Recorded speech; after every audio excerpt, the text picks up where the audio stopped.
Hey everyone! Bad UX costs the global economy an estimated $1.4 trillion annually.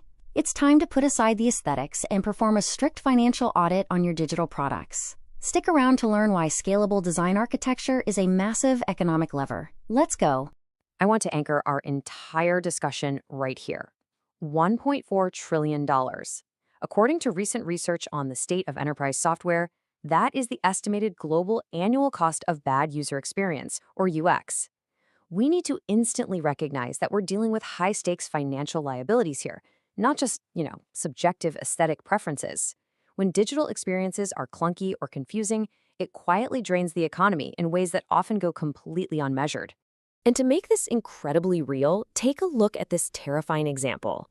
Back in 2020, a team of 3 employees at Citi were using an internal, highly confusing loan servicing application to send what was supposed to be just a standard interest payment. But because the interface was so poorly designed and unclear, they accidentally wired out the entire $900 million principal.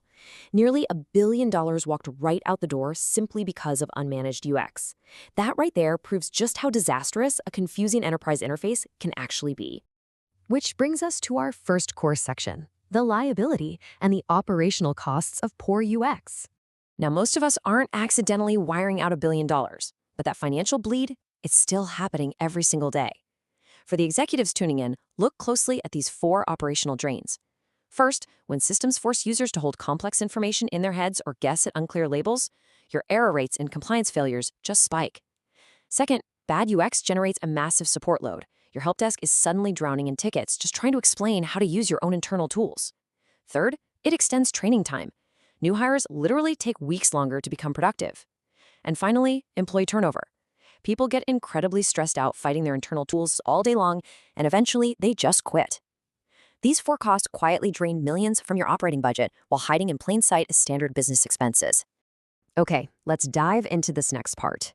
Because when companies finally realize they have a UX problem, they often fall right into the trap of DIY systems. They try to solve it with cheap ad hoc solutions, right? They spin up a quick Figma library, pick some brand colors, and call it a day. But this is a complete false economy. According to the agency Daylight, these DIY systems might look good on day 1, but they come with 5 hidden costs. First, invisible technical debt starts piling up fast. Second, UX consistency completely breaks down because there's no real governance in place. Third, and this is kind of the ironic one, velocity actually slows down over time because developers have to constantly debug these brittle, undocumented components. Fourth, team fatigue and morale drain set in as your designers burn out trying to maintain a half-baked system. And finally, there's a massive opportunity cost. While your team is busy trying to fix a broken DIY system, they aren't out there building new revenue-generating features. Let's actually focus on that first point for a second: technical debt in design. What does that actually mean in practice? Well, it's the invisible accumulation of copied spacing values, multiplied components, and wildly varying naming conventions. We talk about code debt all the time, right? But design debt is just as toxic and just as expensive. When nothing works the same way twice, every single future UI change becomes harder, slower, and drastically more expensive. It completely cripples a team's ability to ship. So let's pivot the narrative a bit here, from liabilities to dividends, as we get into quantifying the time saved. We really want to put some hard numbers on the impact of investing in a mature, professionally governed design system. And this brilliantly illustrates the Singer-Ready data from a recent engineering study. Just look at that literal downward curve. As teams adopt shared, reusable components, the technical complexity of the UI drops exponentially. You aren't constantly reinventing the wheel. That means your codebase becomes lighter, way easier to maintain, and far less prone to breaking. Let's make that abstract concept of engineering efficiency highly tangible for leadership. The team at Sparkbox actually ran an experiment. They asked developers to build a simple form page. Building it totally from scratch took a median time of 4.2 hours. But building that exact same form using a mature system, specifically the Carbon design system, took just 2.0 hours. Think about that. That is literally less than half the time. And the crazy thing is, this isn't just an isolated incident. When we visualize the tech time savings across the industry, the results are undeniable. Sparkbox saw a 47% reduction in development time. Crédit Agricole reported savings of 35%. Across the board, industry data shows an average benchmark of 37% faster development time. Just pause and think about what your current engineering payroll is, and then imagine getting 37% of their time back to build brand new products. And hey, the savings apply just as heavily to the design side. Implementing a design system can reduce design costs by up to 8,222 hours annually. That is thousands of hours where you're no longer paying highly skilled designers to redraw the exact same button or hunt down the right shade of blue. It frees your creatives up to focus on actual user experience, deep customer research, and solving real business problems.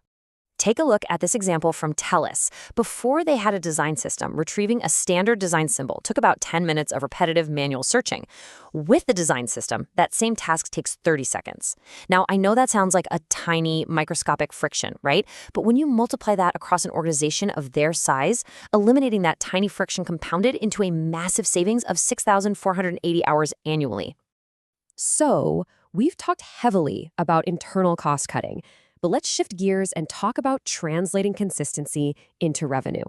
Because honestly, this is the ultimate lever for C-suite buy-in. Design systems don't just save money, they actively make money. So the crucial point is right here. Forbes found that presenting a consistent brand across all platforms can increase total revenue by up to 23%. Why? Because consistency builds user trust. When a customer interacts with your brand and everything feels cohesive, predictable, and highly professional, they trust you more. And trust directly translates into conversions and sales. We also see massive revenue impacts through speed to market. Alibaba found that utilizing their design system resulted in a 50% faster design-to-development handoff. We all know that handoff is notoriously slow and friction-heavy in most companies, right? But by drastically repairing that bridge, your products ship faster, updates go live quicker, and you ultimately beat your competitors to the market. All right, we are synthesizing all of this data for our climax, the Executive ROI Pitch. It's time to make a pure, undeniable ROI argument for leadership.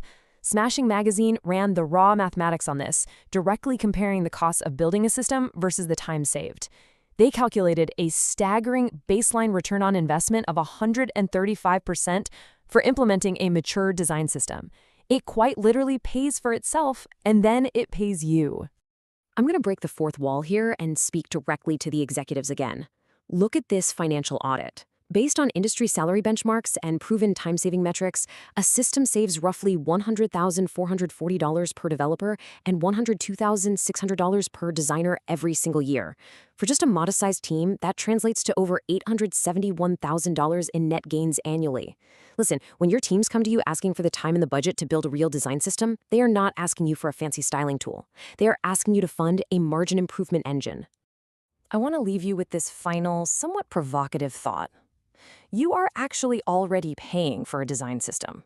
You're paying for it every single day through wasted engineering hours, duplicated design work, frustrated employees, and lost users.